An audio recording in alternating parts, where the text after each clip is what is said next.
Hi hello नमस्कार. आज बनवणार आहेत आपण होममेड पिझ्झा. होममेड पिझ्झा म्हणजे घरीच बनवते. बेस मी फक्त रेडीमेड घेतला होता बाहेरून आणून, त्याच्यानेच मी आता पिझ्झा बनवणार आहे. मुलं खूप मागे लागले होते पिझ्झासाठी. म्हटलं मग घरीच बनवावं. घरी बनवल्याने आपण जेवढं बाहेर खातो त्या पैशामध्ये घरी पोट भरून आपला पिझ्झा खाऊन होतो आणि गरमागरमही असतो. तो छान आपण एन्जॉय करून खातो. वीकेंड होता, म्हटलं चला मुलांच्या आवडीचं बनवूनच टाकूया. इथे मी पिझ्झा बेस घेतला आहे, त्याच्यामध्ये टोमॅटो केचप आणि पिझ्झा पास्ता सॉस घेतला आहे. तो छान स्प्रेड करून घ्यायचा मिक्स करून. यात तुम्ही मेयोनीज पण घेऊ शकता, पण मुलांना मेयोनीज आवडत नाही म्हणून मग मी ते स्किप केलं होतं. छान इथे मी सगळं स्प्रेड करून घेणार आहे. स्प्रेड केल्यानंतर आपण जे व्हेजिटेबल्स कट करून घेतले ना, ते आपल्याला लाईन करून घ्यायचे. सगळे आपल्याला त्याच्यावर टाकून घ्यायचे. आपल्या आवडीनुसार आपण कट करून घेऊ शकतो. इथे मी लांबट साईजचे कट करून घेतले आणि जे जे व्हेजिटेबल्स आवडत असतील ना ते आपण इथे टाकून घेऊ शकतो. कॉर्न झालं, कॅप्सिकम, टोमॅटो, ऑनियन आणि इथे पनीर जे होतं मी सगळं लांबट साईजमध्ये कापलं होतं. दिसायलाही छान दिसतं आणि मग नाही वाटलं तर मुलं काढून टाकतात खावंसं नसलं तर. त्यासाठी मी असं केलं होतं, पण खूप छान दिसतं असं कट केल्यानंतर.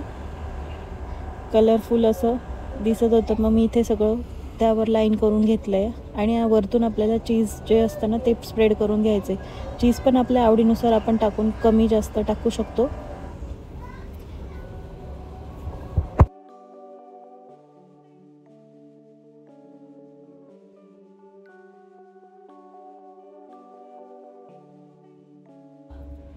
मुलांना बघूनच एवढा आनंद होता की घरीच पिझ्झा बनवते असं खूप वेळा बनवलं जातं, पण कधीतरी त्यांच्या सांगण्याहून बनवला तर मग अगदीच खुश होतात मुलं.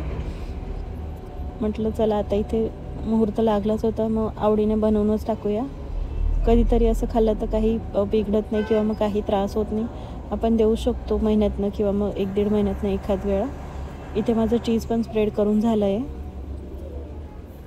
त्यानंतर आपल्याकडे पिझ्झाचे जे सॅशेस येतात, चिली फ्लेक्स किंवा मग ते मी सगळं त्यावर स्प्रेड करून घेते. मुलगा माझा लुडबुड करत होता इथे. त्याच्यानंतर मी तवा तापायला ठेवला होता. तवा गरम झाला ना, मग त्यावर थोडंसं बटर ॲड करायचं आहे आणि मग आपल्याला तो पिझ्झा जो रेडी करून घेतला आपण तो ठेवायचा आहे. छान एक्स्ट्रा बटर लावायचं आहे आपल्याला तव्याला. लावल्यानंतर आपला बेस तो त्याच्यावर आपण चॉपिंग वगैरे केलेले व्हेजिटेबल्स टाकले ते सगळं ठेवून घ्यायचं आहे आणि मस्त 5 ते 7 मिनटं आपल्याला वाफवून घ्यायचं आहे. छान